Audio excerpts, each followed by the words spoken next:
Welcome to the Retire with Purpose podcast. This is your host, Casey Weade, and today we've got a special guest. Nancy Collamer is joining us. Welcome to the podcast, Nancy. Thanks so much. Glad to be here. I'm really excited to have a conversation with you about your latest book in focus, titled Second Act Careers, 50 Plus Ways to Profit from Your Passions During Semi-Retirement, which I really enjoyed reading. And we've got a lot of families that we work with and that are listening right now that are thinking about this second stage of their life and what that might be like. And I've got more and more families I work with that are starting new careers and starting new businesses, starting in consulting or getting coaching or writing the book that they always wanted to write. And sometimes they get a little confused on where to start. I think this book was a great resource on getting started. But as we read the title, I think there's going to be some that listen and go, semi-retirement. This sounds kind of like a strange topic.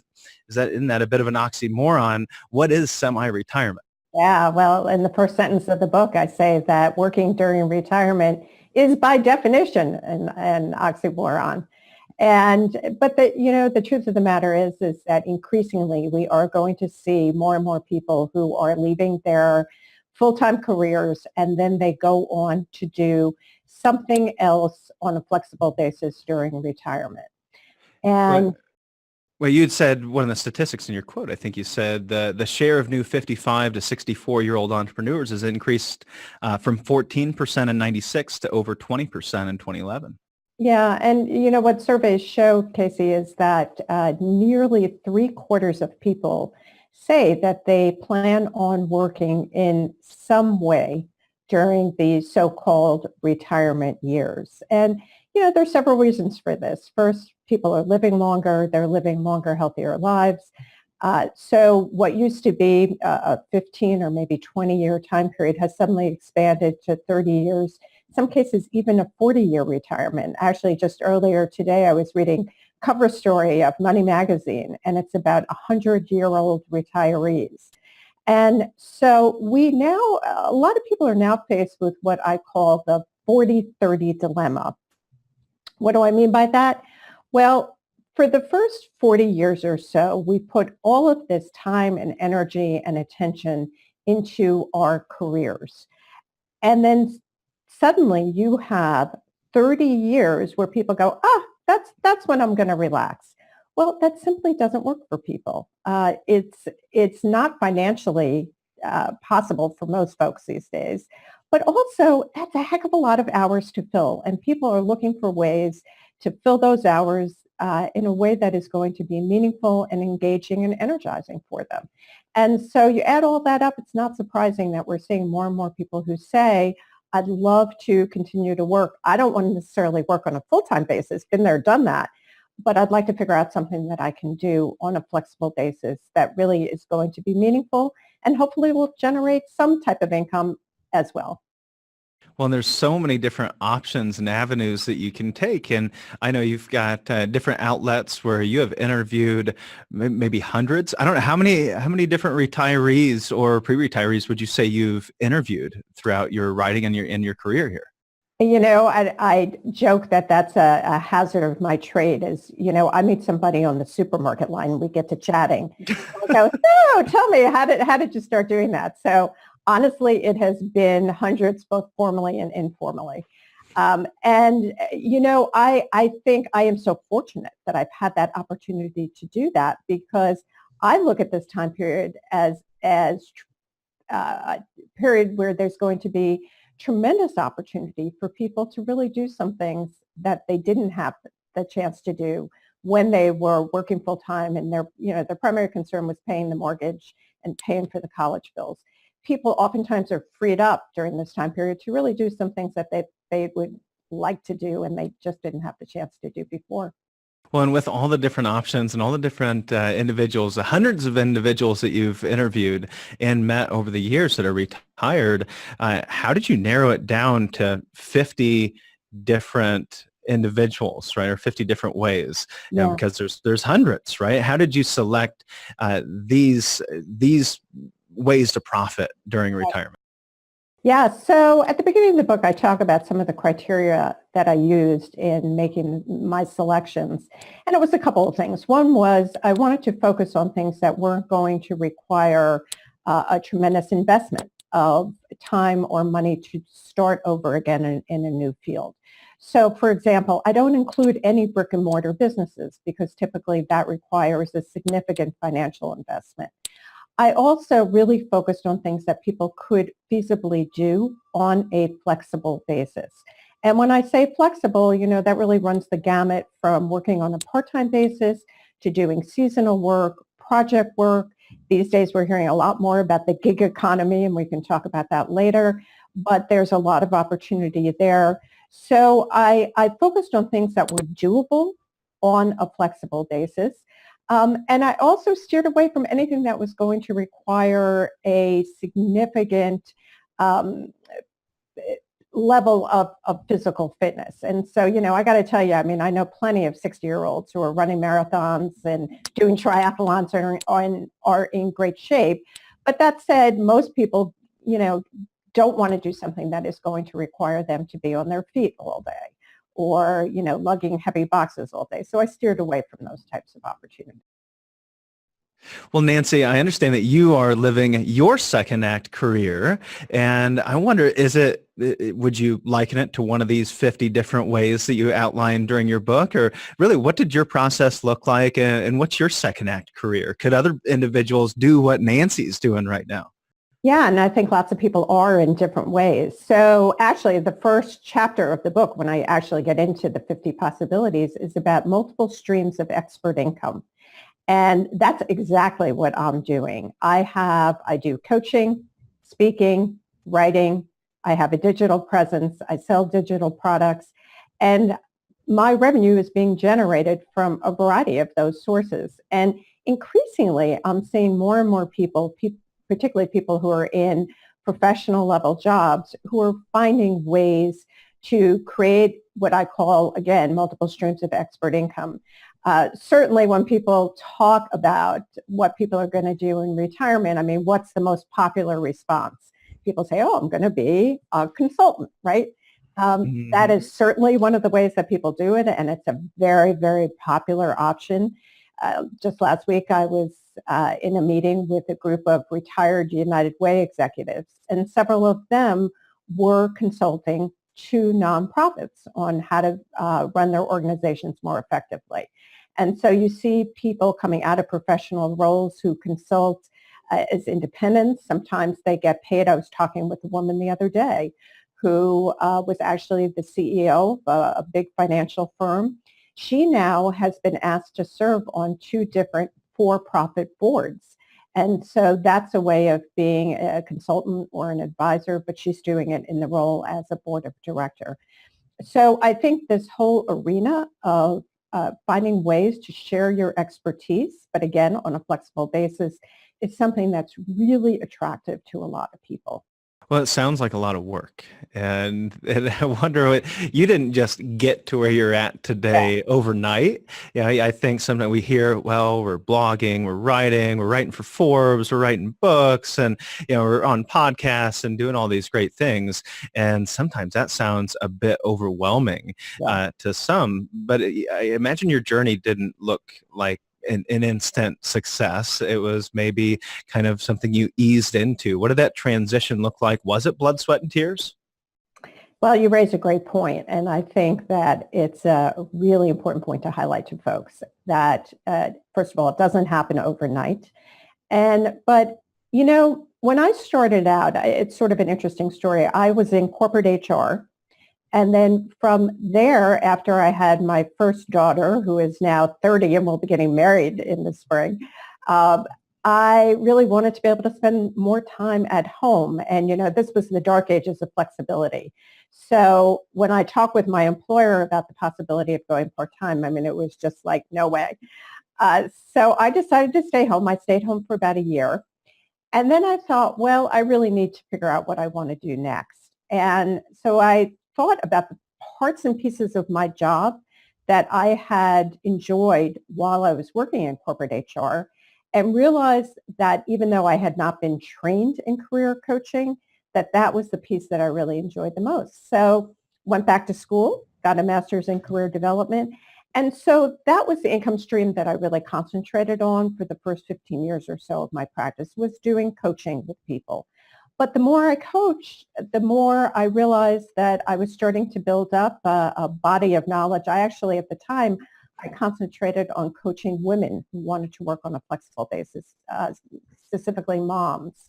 And so I really began to get a lot of information and insights into how can you work on a flexible basis. And that was at the point that the internet was starting to take hold. So I started writing online, and I started writing for a site that was called Moms Online. It doesn't even exist anymore, but at the time it was AOL's main parenting site. And, the truth of the matter is I wrote for them for 2 years for no pay. And it was a heck of a lot of work.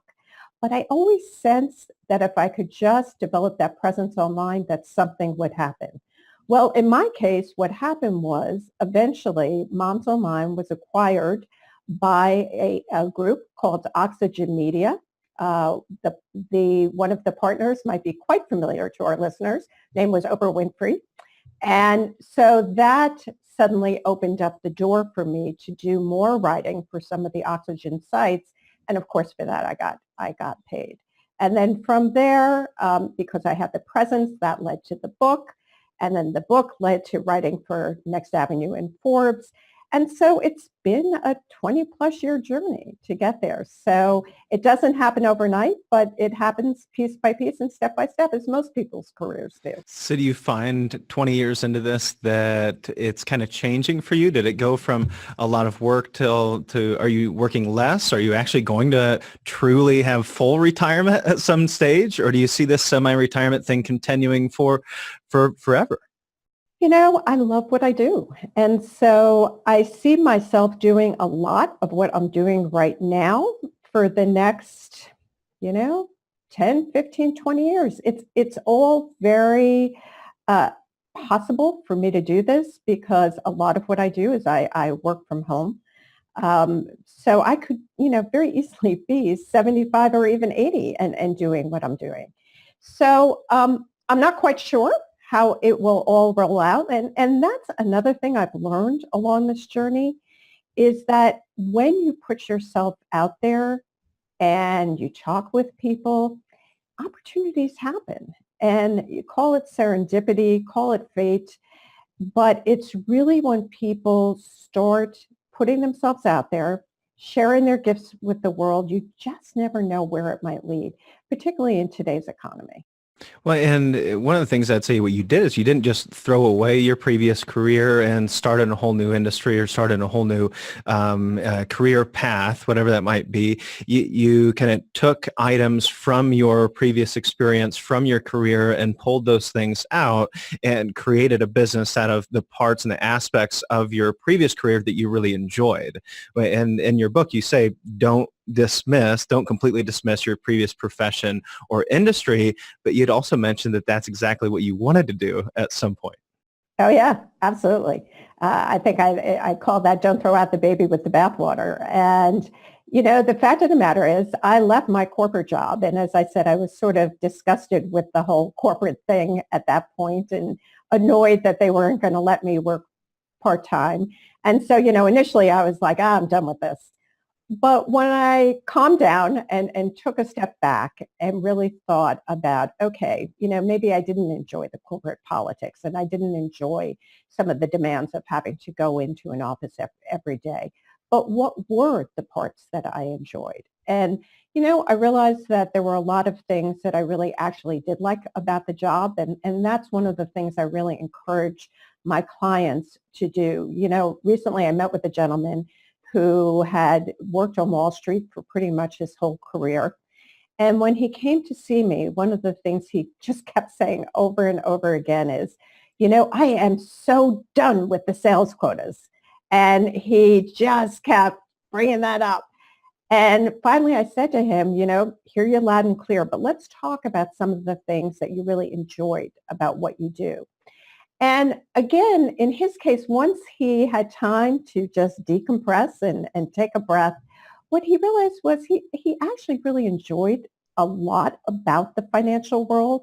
In his spare time, he read financial magazines and always made it a point to read the Wall Street Journal every day, not just because it was good for his career, but because he found it interesting.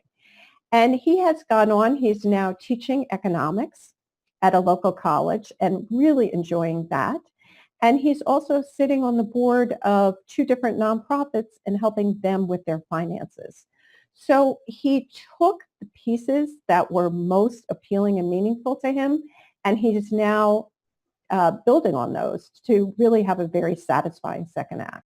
Sure. And you had mentioned consulting as typically one of the things we see over and over again. It seems like, we work with a lot of engineers more than anybody else, and it seems like they just love getting into the consulting field. But you had also mentioned that you started as a coach. Mm-hmm. And what's the difference? What do you think the difference is between a coach and a consultant? Are those the same thing, or how would one define whether they should go down one path or the other?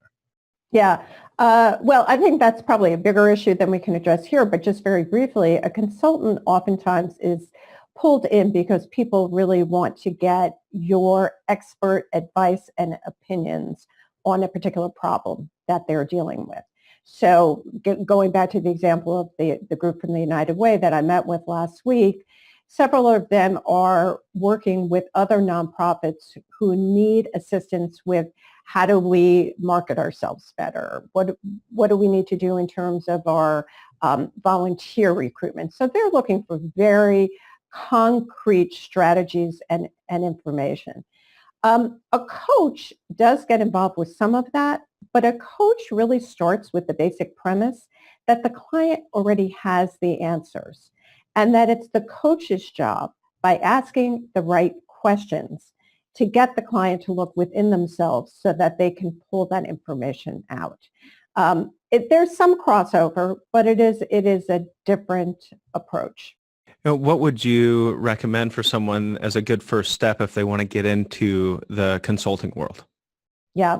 So I think if you want to get into the consulting world, a great place to start is by talking with people who you know from your professional world and see if there's a project that somebody might be interested in having you do for them. Because that's a great way of just testing it out, seeing what it's like to be on the other side of the desk, and also to begin to build up your portfolio and your reputation. So absolutely start with your network of contacts. I think another great way to find consulting assignments and to find jobs in general is to think about attending a conference that is associated with your industry or your line of work. I have been amazed over the years at how successful some of my clients have been when they've gone to trade shows or industry association meetings. The number of contacts that they are able to generate in just one day or 2 days is really pretty remarkable. And it's also a great way to meet people in the industry, to hear about what some of the current issues are that people are working on, and to meet other vendors who you might be able to pair up with.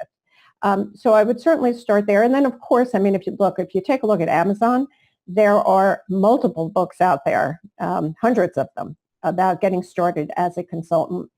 And so that's a great way to learn about some of the nuts and bolts of getting going. And then finally, I would also recommend both the Small Business Administration and SCORE, which SCORE stands for the Service Corps of Retired Executives. Both of those are great free resources. And the Small Business Administration, if you just go to sba.gov, you can see they have all sorts of webinars and training programs and classes on lots of different topics, and that can be a great way to get started. You had mentioned some books, that there's a lot of them out there. How do you sift through and find the right one? Do you have any that come to the top of your mind as a really great book on consulting? Yeah, the author, and he's written several of them on consulting. I like Alan Weiss's books, and he has several. He has Million Dollar Consulting and several others. And so I would recommend his books as a good starting point. Great. Well, let's dive into really some of these specifics of all these individual people you've met with, and really let's start just generally. What are some of the commonalities you saw between the people you met with? I mean, I think a lot of folks say, well, I would only start that second career if I needed the money. Are they starting these businesses and these next careers because they need the money, or are they doing it for another reason? Yeah, it's both. And again, when you start to think about the fact that if you leave your full-time job at 60, that's going to be a lot of years to fill, a lot of time. And, I know that initially people think, I'm just so done with work. All I want to do is take the trips and be out on the golf course, and boy, I'm going to be a happy camper. But, survey after survey shows that over time, that just doesn't hold up. People need to have a meaning and a purpose. And again, it doesn't necessarily have to be paid work. A lot of people find great satisfaction from doing volunteering, but you need to have something. And the important thing to remember here is that work, for as much as we complain about jobs, work really provides our lives with a lot of benefits. I mean, first and foremost is the issue of compensation. And I think you need to take a hard look at that. If you are going to need to generate money during retirement, you need to be honest with yourself about that. And not only money, but benefits. I mean, the whole issue of healthcare and getting healthcare during the time period after you leave your job and before you're eligible for Medicare is a huge, huge issue for folks. That's not a small matter. But you need to take a look at that.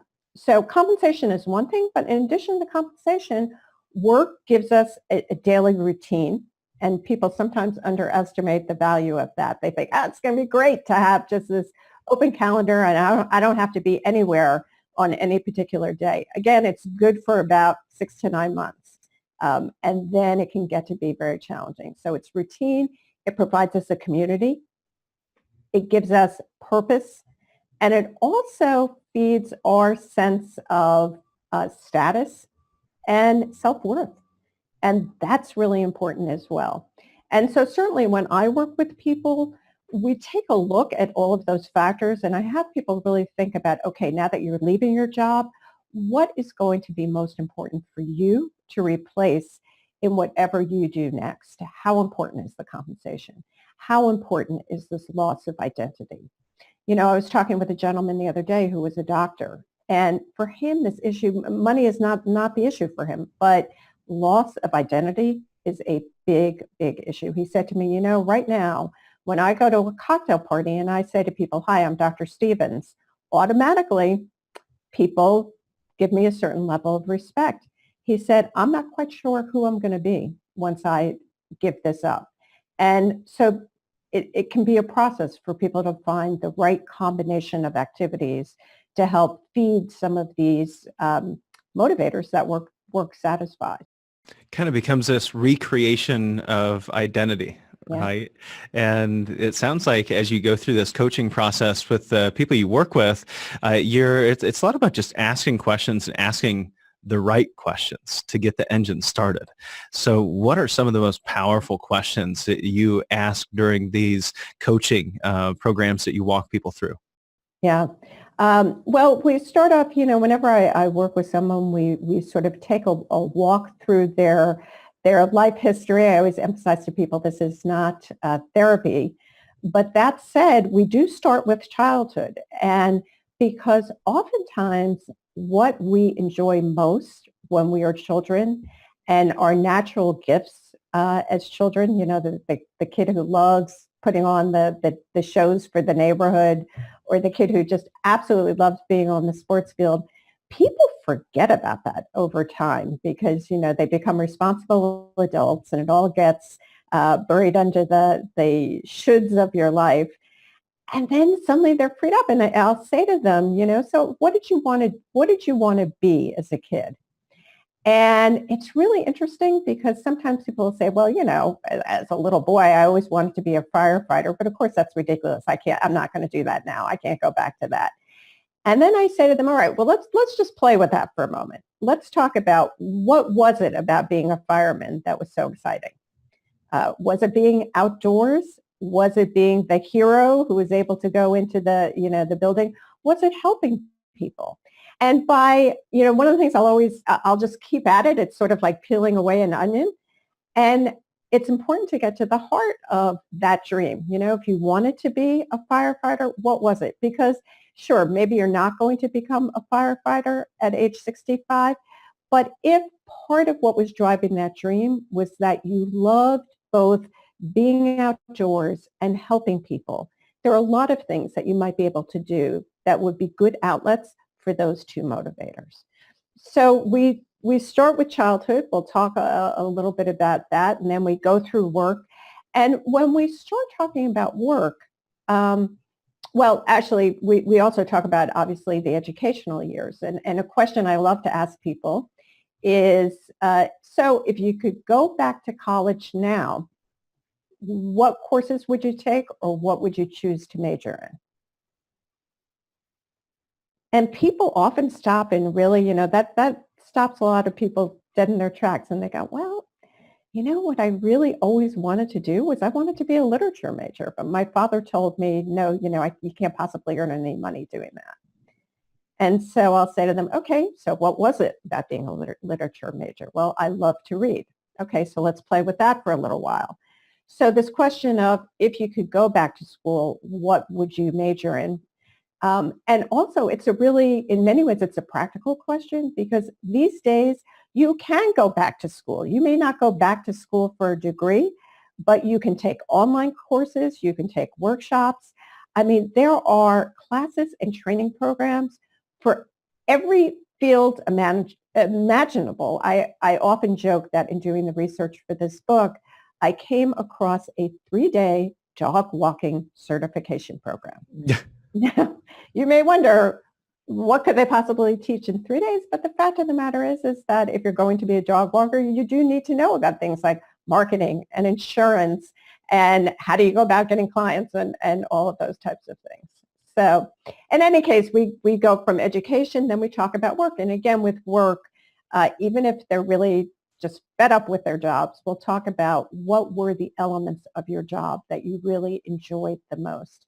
And I think it's really important to focus not only on what were your official responsibilities, but what were the unofficial responsibilities. One of my all-time favorite questions is, who were you the go-to person for?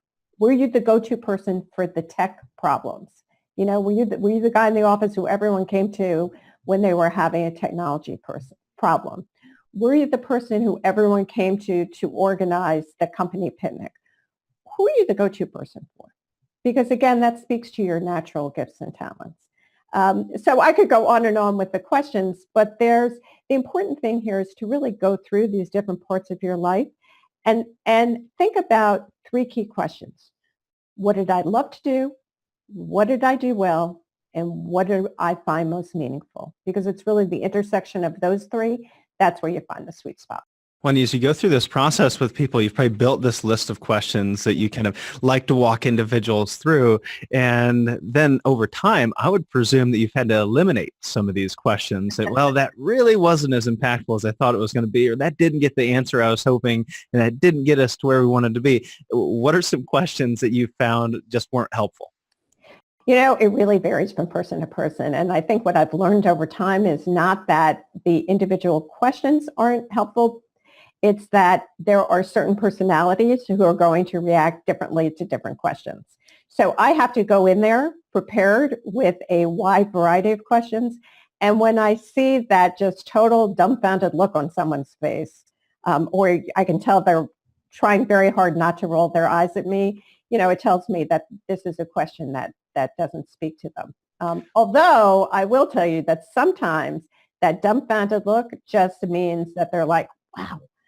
And then they will come back to me the next session and they'll say, you know what? I wasn't able to answer that question while we were sitting here, but it really bothered me. And I thought about it. And so sometimes the hardest questions can be the ones that really hold the key to what's next. Well, I've bet, like me, when you ask somebody what their purpose is in retirement or what their passion is, that might be the question that you get your eyes rolled Mhm. on every once in a while. And why is that? Why do you think this idea of purpose or passion is it's difficult to approach in the first place, and some find it very intimidating? Yeah, yeah, absolutely.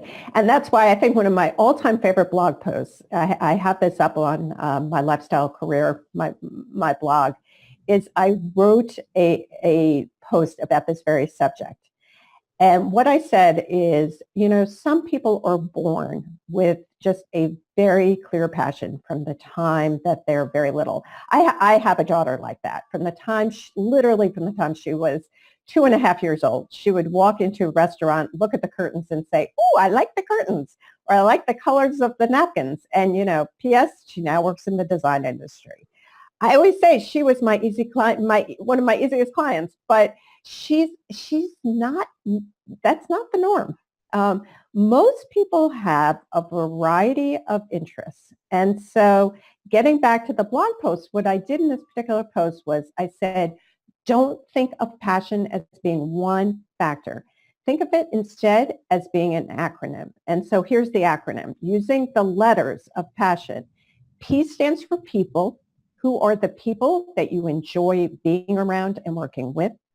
A stands for activities. What are the types of activities that you enjoy doing? On a weekend, what would you choose to do? At work, what are your favorite activities? The two S's stand for skills and strengths. What are the things that you are just naturally good at or that you've enjoyed, the skills and strengths that you've enjoyed developing? I stands for interests. So those are the first five. If you can think about those five things, and you're going to have lists for all of those, then the O, the N, and the S is the opportunities and needs of the marketplace. And if you can match what you're good at with the opportunities and needs of the marketplace, that's where you're going to find real good possibilities. And also what I always stress to people is recognize that passion, even though you might find something that you really enjoy, passion, being really excited about something, often develops over time.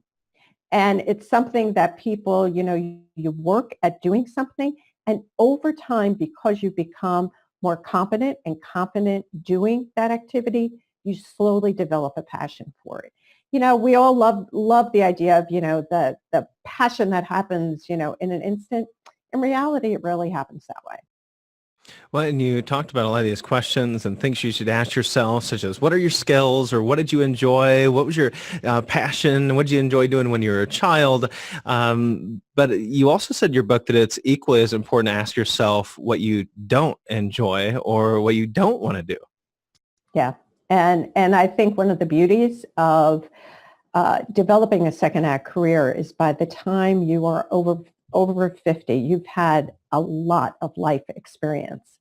And over the years, you've discovered things about your strengths, but also about things that you don't do so well. And I love Buckingham has a definition of a weakness as something that just makes you feel weak. It drains your strength. And I love that because it's not that you're not good at it.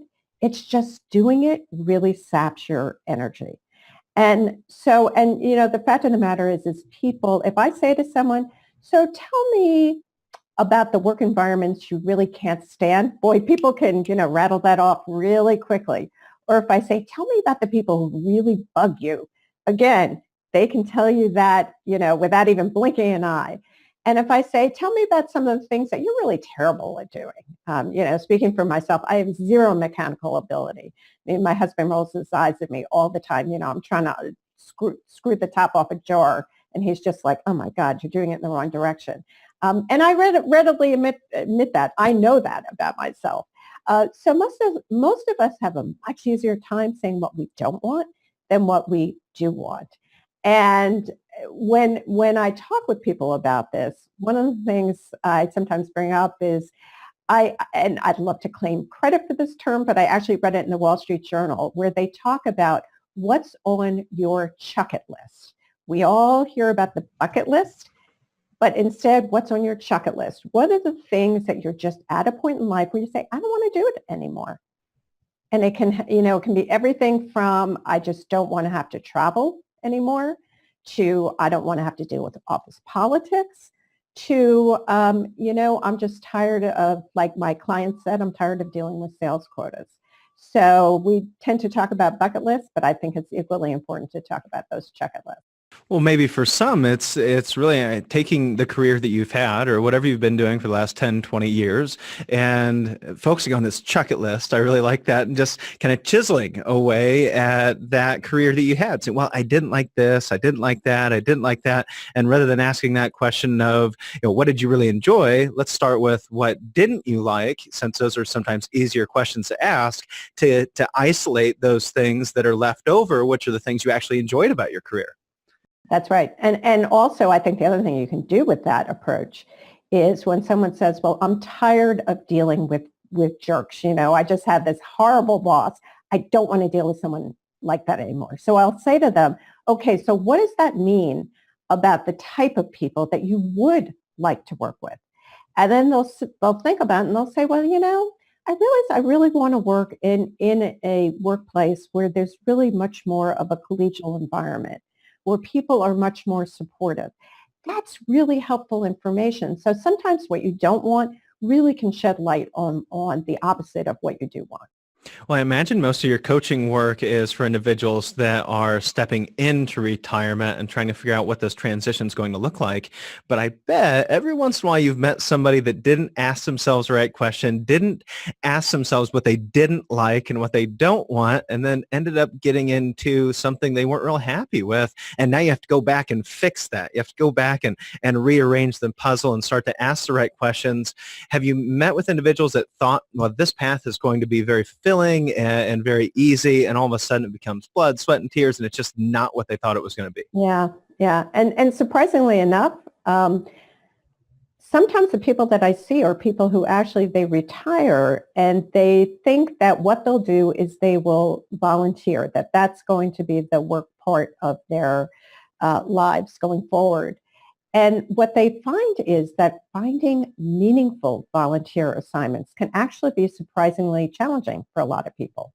They end up, working at a soup kitchen or, nothing wrong with that, but it just isn't right for them. It doesn't fill those motivators that we were talking about before, about things like having a predictable routine and social status in a community. And so they find it oddly like they're out of sorts doing that. And so, yeah, it happens. And I always say to people too, it's a process. This is a long period of time that we're talking about. So what works for you for the first couple of years or doesn't work for you for the first couple of years, you always have time to adjust. This is not a one-time decision. Generally, when I work with people, I say, let's focus on the next 3 years. What's going to work for you during that time period. And also, another thing that I recommend to people, which people are oftentimes surprised by, is I say to people, if it's at all possible, take a break after leaving your full-time job. Take 6 months, 9 months, a year. Go travel. Go do nothing. Go clean out the closets.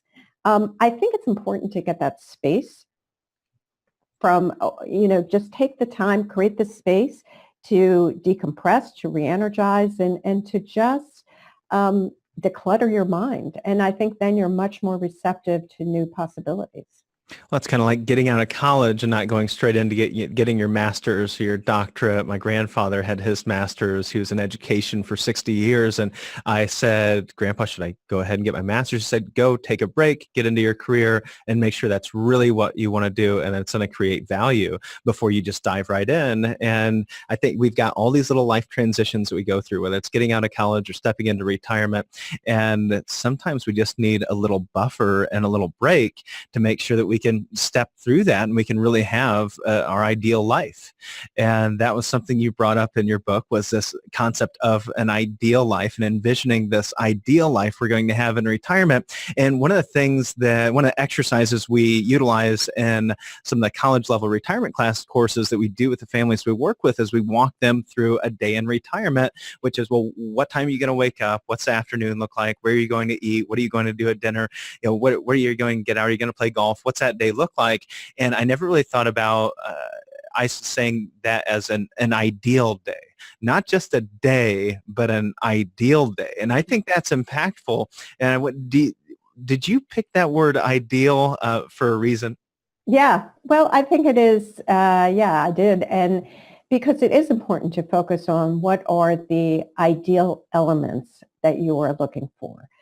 And that it may change over time, but I think it's important to think about what would really energize you, what's going to make for a meaningful day, and also just to think about the things like when are your energy levels? What's the ebb and flow of your energy levels over the course of the day? I know for me personally, I do most of my writing in the morning because that's when I'm fresh. Late in the afternoon is when, I really need to take a little bit of a break. That's when I'll do more of the mindless, paying bills, that type of thing. And then sometimes I'll get a second wind in the evening. But I think it's a great exercise for people to go through, regardless of whether you plan on working or not, to just think about how do you want to structure that day. And then also sometimes I'll have clients take a look at it over a year's time, not to have them plan every day of the year, but to say over the course of a year, what are some things that you'd like to add into this? How important is it for you to take that 3-week trip to go visit the grandchildren, or to one of the activities that I heard about that I'll be writing about for my next Avenue post that I heard about at the United Way meeting was a gentleman talked about at Thanksgiving each year. He's very interested in passing on to his grandchildren the idea of giving back. And so he has each grandchild, they're a little bit older, pick a cause or an organization that they would like him to contribute some money towards. And at Thanksgiving, each grandchild makes a little presentation as to why this cause is important to them. Yeah. And I thought that was so great. So that was just, an example of a meaningful activity that he plans on doing once a year. So yeah, I think it's important. Shoot for the ideal. You may not get it every day, but at least you'll be in far better shape on an average basis. Well, I really like the idea of kind of combining those two ideas to where, well, let's first, before we get to ideal, let's just isolate what you think a day is going to look like in retirement, and then look at that sheet. Maybe take a worksheet, go 7 to 8, 8 to 9, 9 to 10, and then pick out another sheet of paper and say, well, this is what I think I'm going to do, but this is what I would really like to do. This is what I think would be ideal. I really like that idea. And along those idea lines, you brought up the idea of having an idea party. So Yeah. What the heck is an idea party? And have you actually seen someone utilize an idea party successfully in their own lives? Yeah, so basically an idea party, and again, I'd love to claim credit, but that actually comes from a woman named Barbara Sher, S-H-E-R, who's written a number of really excellent books about finding your path in life. And the idea party is basically that you pull together a group of friends, and it's a brainstorming party where you say, hey, I'm thinking about, I'd love to do something with animals. I'd like to give back. I'd like to do something with animals. And then people just start sharing ideas. And it's the power of brainstorming. And it can be incredibly impactful for people to do this. In fact, doing this can really expand your possibilities. It can open up some new doors that you might not have thought about before. But the other thing that happens is you get together 7 or 8 people in a room, you will be amazed at who knows who and who might happen to know of someone who has an organization that is looking for somebody on a part-time basis. You just never know. And it gets back to what I talked about before, that when you get out there and you start trying things and you put yourself out there and talk with people and start taking steps, that's when serendipity happens. How do you go about organizing one of these idea parties? And who do you invite and how do you invite them?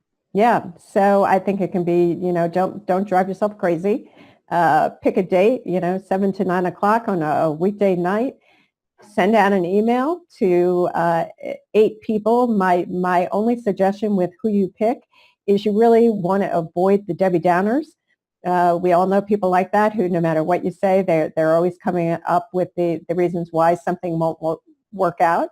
And quite frankly, I think it can be really helpful to invite people who bring different perspectives, who come from different industries, because they can open up possibilities for you that you really might not have considered before. Would it be helpful to combine this idea party with another one of the tools you mentioned in your book called the Rejuvenation Journal? Yeah, I think, there's a lot of different ways that people go through this process of self-reflection and introspection. Some people they enjoy taking assessments that, can help them really hone in on what are my skills and strengths. Other people, that just doesn't work for them, and they're much better off journaling every day and really just spending some time writing down their thoughts 20 minutes a day about ideas that they have, what speaks to them, what type of skills or strengths they may have used the prior day. That works for some people. It doesn't work for other people. So I think that the key here is to try a couple of different things, and over time you'll begin to see what works for you. And have you utilized these ideas at any time? Do you do a rejuvenation journal? Have you? I certainly journal from time to time. I have to admit I'm not great at doing it on a daily basis, but sometimes when I'm stuck, what I will do is I'll just jot down some notes. For me, it works doing it on the computer. Other people really enjoy just having that handwritten journal that they can write in. And yeah, it can be effective. There are other times when, quite frankly, it hasn't worked for me. But like my clients, I like to try different things at different times. Well, and I have to ask this question because I know anybody that picks up your book is going to go, what is this all about? Getting paid to travel. Mm-hmm. I've got so many families that I work with that love to travel. And heck, as we're doing the retirement planning, we've got this little line item that is the travel budget, right? It might be $1,000 a year, it might be $10,000 a year, but we've got a line item that's actually a cash outflow. You make this sound like we can have travel be a cash inflow. Yeah. Or at least do it free. How could we possibly travel for free and go to the places we want to go and just have a great time? Actually, I had a couple that I've worked with for a number of years. After reading your book, I had brought up some of these ideas that you had, and he's a physician, and so some of these ideas really worked well in his plan, and now they're really starting to pursue that as he's stepping away from another job right now. Yeah. So, well, I in the intro to that chapter, I say, it's okay if you flip to this chapter first. I get it. So let's start off with the bad news, which is that in most cases, this is not going to generate a lot of income for most folks. But what it can do is it can seriously reduce your travel costs, and in some cases, totally eliminate your travel costs. And in some cases, you can actually earn some money as well. So in that chapter, I put forth a couple of different ideas. So I'll share a couple of them with you. The first is, and actually I have a friend of mine locally who right now is in Italy. She started a travel service to Italy where she has organized food tours. She does a Prosecco tour of Italy. She's doing one right now where she takes people to different places in Italy and they do cooking classes along the way. So she earns a little from doing this, but it allows her to go to Italy, to travel, to spend time with people she really enjoys. And so it's great fun. My husband and I recently went on something called a cheese journey, We Oh, went, now I'm curious. yeah, so believe it or not, so my husband he loves artisanal cheeses. And for his 60th birthday, and I was racking my brains trying to think what I could possibly get him. And as luck would have it, I went to our local cheese shop, and lo and behold, there was a postcard, an old-fashioned marketing method, advertising cheesejourneys.com. And I came home and I looked it up and I said, oh my God, this is perfect. It was a 10-day trip for people who are cheese fans. And so we went to Switzerland and France and we spent 10 days traveling. And what was interesting about that trip was not only, of course, that we got to stay in beautiful places and eat lots of great cheese, but that the other people in the group, there were about 12 or 14 people in the group, were all working in the cheese industry in different capacities. We were actually, us and another couple, we were the only two couples who were not actively working in the industry. But the woman who started it was a woman who had owned a cheese shop. She eventually got out of that business, but she still wanted to stay in that world. So she now does these cheese journeys, and you can look them up, cheesejourneys.com. So that's an example of, and people do this for wine lovers and chocolate lovers. Since I've been paying attention to this space, discovered all sorts of possibilities. On the sort of opposite end of the spectrum, my brother and his wife just returned from a 27-month stint in the Peace Corps. They were stationed in Moldova for 2 years, plus a 3-month training program. And while they were over there, now technically Peace Corps is volunteer, but all their expenses were picked up while they were there, including health insurance. They did get paid a stipend at the end of their commitment. And while they were there, they got to travel all over Eastern Europe, and then they did a trip to Europe afterwards. So there are ways of doing this. Again, I wouldn't plan on earning millions doing most of these ideas, but it can be a great way to reduce the cost of your travel in lots of fun ways. And on my blog, I have a fun article about travel bloggers. There are a growing number of boomer age travel bloggers who travel around the world. They write about their adventures. In some cases, they've written books, and then they get sponsorships in return for, writing about certain types of travel services. So lots of different ways that you can do it. So many different ways, so many different things to do while you step into retirement. And from my seat, I get to see hundreds, I've seen thousands of retirees and what they're able to accomplish. And it runs a gamut. I mean, it's just as broad during your working career and the different types of ways you can make money as it is as you step into your second act career, if you will. And you already shared some unusual experiences that you've had. And I'm wondering, what is the strangest or most unusual second act career that you've run across? Well, I think that prize would go to, in the book, I feature Bob Alper, who was a rabbi, still is a rabbi, who became a stand-up comedian. And he had a congregation in Philadelphia. And for a variety of reasons, he's needless to say, it was a funny interview. He's a really entertaining guy. And he said to me, I didn't get kicked out. I chose to leave. But he decided, initially, he was sort of tired of the full-time commitment and always having his weekends, he was spending his weekends working, and he really wanted to have his weekends for his family. And so his initial plan was he was just going to be sort of a freelance rabbi. He would do, people could hire him for life events, for bar mitzvahs and weddings and that type of thing.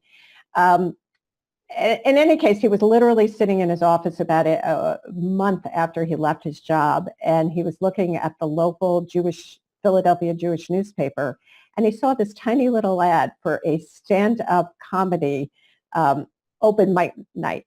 And everyone had always told him that he was very funny. And so he went and he did it. There was a local reporter who happened to be there who covered it, who of course thought it was quite amusing that he was a rabbi doing this. It ended up on TV. One thing led to another. He now plays at different event spaces throughout the country. And what's really interesting, though, to me about his story is he said to me, I know it sounds like a strange transition, but when I see people laughing at my jokes and when I get letters from people who say, my wife had cancer and the one thing that really got her through her treatments was listening to your CDs, I still feel like I'm doing God's work.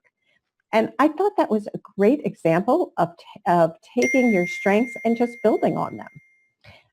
And one of the really interesting things that he ended up doing was he now does what they call the Laugh in Peace Tour, where he travels to college campuses with a Muslim cleric and a Southern Baptist minister. And the three of them together perform. And again, he said to me, I really think I'm opening people's eyes, and I'm still doing God's work, just in a very different way. Well, I'm going to have to look these guys up. Do you know their name off the top of your head? His name is Bob Alper.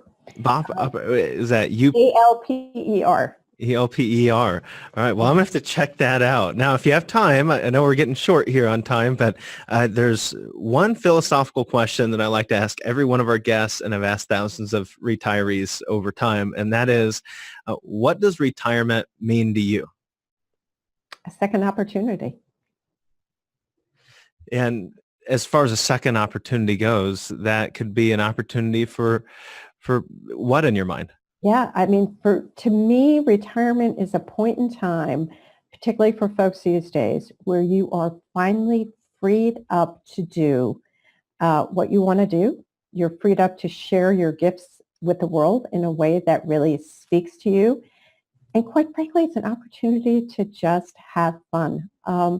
And that's what I love about the people who I interview is a lot of them, I don't mean to make it sound like they're not working hard. A lot of them are working really hard, but they're having a great time doing it, and they're finding tremendous meaning in what they're doing. And so to me, that's the best side of retirement, if you can find what really makes you smile. Well, and I love what you said about sharing your gifts with the world.